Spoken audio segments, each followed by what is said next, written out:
그걸 아니었고 일본에서만 아이돌 활동하고 네, 그래서 해외에서 주목할 기회도 없고 점점 경쟁력이 K-팝이 훨씬 있는 것 같아요. 10대들이 진짜 K-팝 중심으로 한국 문화를 즐기기 시작했거든요. 한국에 가고 싶어도 쉽게 못 가고 근데 그 대신에 코리아타운 가서 한국에 가는 것처럼 느끼는 거죠.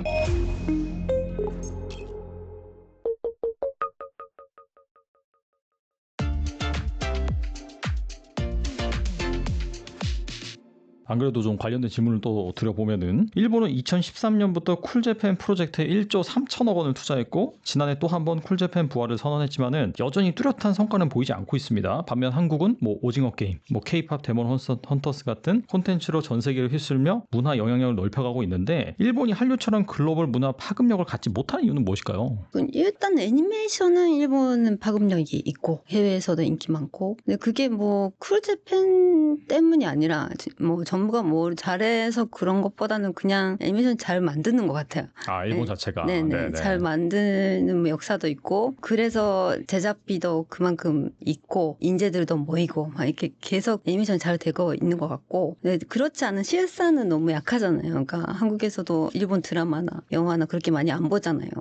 다른 해외에서도 그렇고 그게 제가 일본 방송국 지인들한테 물어보면 일단 지금 드라마 제작비 같은 경우에는 한국이랑 일본이랑 제작비 차이가 엄청나대요. 한국이 더 커요, 그러면? 네, 그래요? 큰 정도가 아니라 10배 정도 된다고 그러더라고요. 네, 그래서 그렇게 일본에서 할 수 있는 게 너무 없다. 그러니까 한국 드라마처럼 만드는 건 불가능하다. 근데 그 일본이 GDP 규모도 한국보다 훨씬 크잖아요. 인구도 많고. 네. 그러면은 기본적으로 그런 규모라든지 그런 게 당연히 클 것 같은데 그렇지 않나 보네요. 그쵸.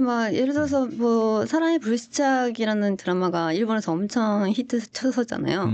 그것도 제작 규모가 큰 걸로 알고 있는데 그게 넷플릭스 투자가 있었고 그러니까 해외에서 본다는 전제로 좀 큰 제작 규모로 만들거든요. 한국은 다 해외에서 이제 대박을 터뜨리기 위해서 만들긴 하죠. 네. 일본은 해외에서 한다는 가능성도 적고 그래서 그렇게 제작비도 많지 않고 그래서 계속 악순환인데 그래도 드라마 판매하는 사람한테 물어보니까 한국은 일본보다 훨씬 지원이 많긴 한다고 하더라고요. 그러니까 어떤 면이냐면 판매하는데 그러니까 홍보하는데 그 마켓 같은 게 있잖아요. 그 드라마 판매 마켓 국제적으로 많이 있는데 그런데 나가는데 한국 정부는 지원을 해주니까 쉽게 한국 방송국 제작사들이 그런 마켓에 나갈 수 있는데 일본은 지원이 거의 없대요.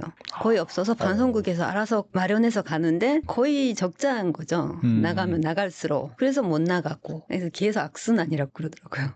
드라마나 그런 건 그렇다 쳐도 아이돌이라든지 K-팝 이런 게 있으면 또 J-팝도 있고 할 거잖아요. 거기는 왜 그러면 그렇게 대중화가 안 될까요? 그러면 글로벌적으로? 그러게요. 그것도 예를 들어서 아이돌도 한국은 좀 언어도 그렇고 그러니까 예를 들어서 그 해외에서 멤버가 들어오거나 한국 멤버인데 영어나 일본어를 잘하거나 그런 해외에 진출하기 위한 노력을 2000년대 초반이나 90년대 후반부터 꾸준히 해온 것 같은데 일본은 아까 말씀드렸듯이 국내 시장만 생각하니까 해외에 나갈 생각을 안 했고 일본에서만 아이돌 활동하고 그래서 해외에서 주목할 기회도 없고 그리고 또 이거는 좀 개인차가 있겠지만 제가 보기에는 일본 아이돌은 별로 춤이나 노래를 잘 하려는 노력을 별로 안 하는 것 같아요. 그러면 기획사도 그렇고 본인들도 그렇고 땅이 하고 그냥 뭐냐면 그런 걸 사람들이 원하지도 않아요. 일본 사람들이 그냥 아이돌을 만나서 친근감을 느끼는 거 그런 거에 관심이 있지 노래 잘하고 완성도 높고 그런 거를 원하지도 않는 것 같아요. 근데 이제 그 아이돌이 유명해지기 위해서는 노래를 잘하고 춤도 좀 잘 추고 그런 포인트가 좀 있어야지 저 사람 만나보고 싶다라고 생각을 할 텐데 그게 아닌가요, 그러면? 그렇죠. 그래서 K-팝 이렇게까지 인기를 얻기 전에는 그냥 그래도 일본에서는 이쁘고 팬 서비스도 많이 하고 그런 아이돌들 선호하고 그랬는데 K-팝이 들어오기 시작하니까 너무 멋있는 거예요. 그렇죠. 노래도 잘하고 춤도 잘 추고. 군무도 멋있고 하니까. 근데 그렇게 유튜브 영향이 크죠. 유튜브라는 게 있기 전에는 그렇게 쉽게 한국 아이돌을 볼 기회가 없었는데 그렇게 쉽게 쉽게 들어오기 시작하니까 너무 비교가 되는 거죠. 일본 아이돌이 너무 노래 못하는구나.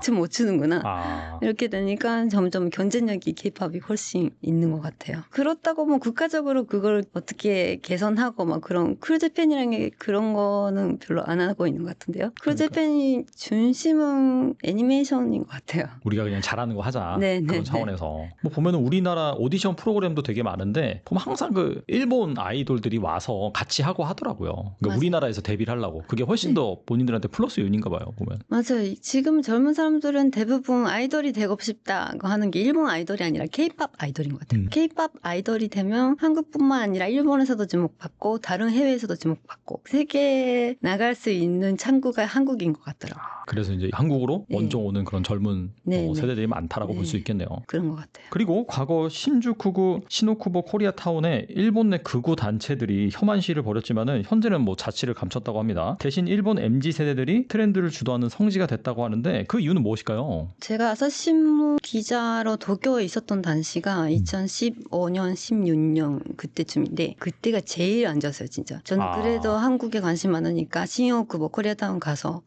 한국 음식 먹고 막 그렇게는 했는데 그때는 진짜 사람이 없었어요. 코리아타운 자체. 네, 현지인들만, 그러니까 한국 사람들만 있었다. 어떻게 보면. 보다는 혐한 시가 그때쯤 그 전에 엄청 심하게 있어가지고 거기서 영업하기도 힘들고 손님들도 거기 가서 그런 소리 듣는 것도 싫잖아요.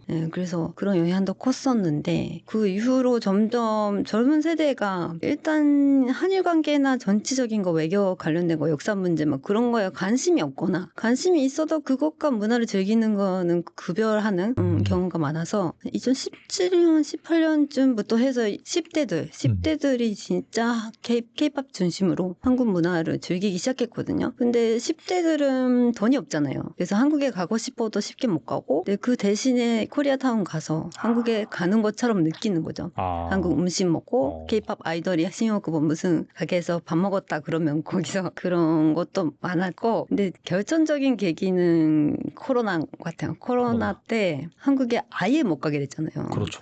젊은 사람뿐만 아니라. 그래서 그때 예를 들어서 사랑의 불시착이라는 드라마에 치킨이 그 PPL로 나왔었거든요. 치킨. 근데 그 전까지 일본에서 치킨 먹는 문화가 없었어요. 비슷한 카라아게 같은 거는 먹는데 카라아게가 근데 치킨 아닌가요? 근데? 거의 비슷한데 치킨은 이게 되게 신기한 얘기지만 일본에서는 크리스마스 때만 먹는 거였어요. 치킨을요? 네. 아니 뭐 칠면조도 아니고. 칠면조 대신 그런 것 같아요. 근데 사실 그건 이제 땡스기빙데이라고 추수감사 때 먹는 거긴 한데 미국에서. 그래서 치킨? 한국 사람은 치킨 먹는다고? 막 그런 느낌이었거든요. 근데 워낙 그 사랑의 불시착 때 치킨을 맛있게 먹는 장면들이 많이 나오니까 그때 한국에 가서 치킨 먹고 싶다라고 하는 사람들이 많았는데 한국에 못 가고 그래서 갑자기 신주쿠보에 한국 치킨집이 많이 생겼거든요. 그러면서 저도 그 소문 듣고 취재하러 갔었는데 진짜 사람이 많더라고요. 젊은 사람들이 너무 많아서 움직일 수가 없을 정도로 사람 많았어요. 그래서 이게 한국에 못 가는 것 때문에 여기서 소비하는 한국 문화를 소비하는 게 좀 많이 커졌구나라는 것도 느꼈었고 예를 들어서 인생 네컵이라는 이거 있잖아요. 네네. 그거를 좀 일본에 진출할 때 제가 조금 도와드렸었거든요. 근데 그때도 신주쿠보 가서 시안 조사하고 막 그랬을 때 신주쿠보는 한 번 대박 나면 진짜 장난 아니라고 하더라고요. 엄청나게 사람들이 온다고. 거기 약간 코리아타운 성지인가 보네요, 진짜. 선지는 선지예요, 진짜. 그래서 한국에서 유행하는 것처럼 신주쿠보에서 보여지면 그게 좀 대박 히트치고. 근데 실제로는 한국에서는 유행 안 하는데. 약간 그 우리나라에서 뜸해실 때 이제 들어오면 좀 신기한 현상들이 있더라고요. 가끔 뭐 지금은 쭈꾸미야? 막 그런. 지금 뭐네? 막 그런. 있더라고요. 신주쿠보의 유행 문화가.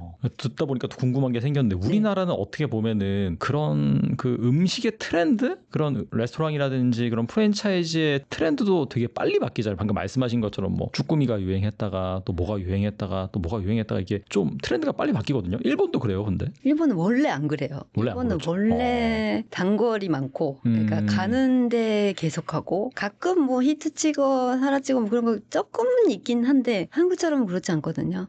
근데 이제는 한국 문화가 그렇게 젊은 사람들의 인기가 많다 보니까 저한테도 진짜 자주 한국에서 지금 뭐가 유행이냐 그런 것들을 많이 물어봐요. 왜냐하면 그게 몇 달 후에 일본에 들어오니까. 비즈니스 차원에서 이제. 빨리 알려달라고. 좀 신기하네요. 그리고 또 뭐 음식점 말씀하셨고 인생 네컷 말씀하셨는데 그 밖에 또 뭐 즐길 게 있나요? 한국 문화? 거기에는? 코리아타운에는? 제가 처음 그거를 인지했던 게 뭐냐면 코로나 전이었는데 치즈 닭갈비? 치즈 닭갈비가 한국에도 있긴 있는데 갑자기 일본에서 오는 친구들이 치즈 닭갈비 먹고 싶다고 하더라고요. 다. 근데 한국에서는 뭐 있긴 있는데 그렇게 치즈 닭갈비? 생각했는데 신혼국에서 유행이 되는 거예요. 근데 그게 뭐냐면 일본 사람들 매운 거 잘 못 먹잖아요. 그래서 치즈가 들어가면 뭔가 좀 부드러워지니까 유행한 것 같고, 그리고 뭐 인스타에 그 사진이 치즈가 들어가면 좀 재밌게 나오거든요. 그런 것 때문에 나온 거였어요. 그러니까 그런 한국이랑 좀 다른 유행이 친혁구에서 생기고 그런 경우가 있더라고요. 주로 이제 음식 문화라든지 그런 것들이 이제 많다라고 볼 수가 있겠네요. 그리고 일본 MZ세대 사이에선 한국 신조어와 한글 표현이 유행처럼 또 번지고 있다고 하는데, 한글을 모르면 왕따 당한다라고 말할 정도라고 하는데, 지금 일본 젊은 세대 사이에서 한류가 차지하는 영향력은 어느 정도일까요? 이거 뭐 한글이 유행한다고 들은 거는 저는 코로나 전부터 들었었어요. 그 정도로 좀 오래된 것 같고, 그때도 초등학생이었던 제 친구 아들이나 딸들도 예를 들어서 학교 급식 시간에 트와이스 노래가 한국어로 그냥 나온다라던가. 그래요? 학교에서 그걸 틀어줘요? 학교에서. 그리고 우리나라도 그거 안 틀어줘요. 신기하네. 제 때로 생각하면 한국어로 노래가 학교에서 나온다는 거 믿을 수가 없는데. 근데 제가 한국에서 놀러 가잖아요. 일본 친구 집에. 그러면 딸 아들들이 학교에서 자랑했다고, 한국에서 이모가 왔다고 자랑했다고 그러고, 이번에도 그 조카들이 놀러 왔는데 되게 한국에서 막 여행하고 막 그런 거 자체가 자랑스러운 일처럼 생각하고 있는 것 같더라고요.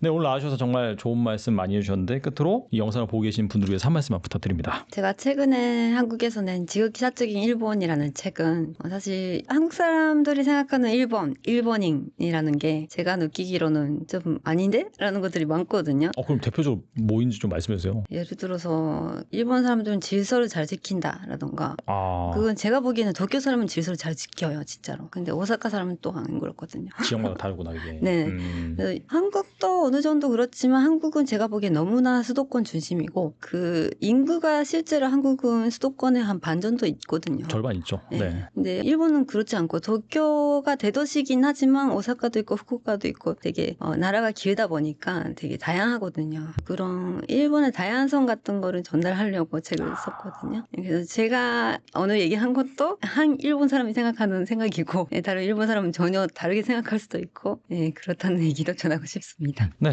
또 지극히 사적인 일본이라는 서적을 또 최근에 출간하셨는데, 여러분도 일본에 관심이 많다 보니까 일반적이 가지고 있는 그런 선입견이라든지 편견, 그런 것들 좀 내려놓으시고 한번 책 한번 읽어보시면은 내가 정말 몰랐던 일본에 대해서 잘 이해할 수 있을 거라고 생각이 됩니다. 네, 지금까지 나리카와 아야 작가님 나와주셔서 감사합니다. 감사합니다.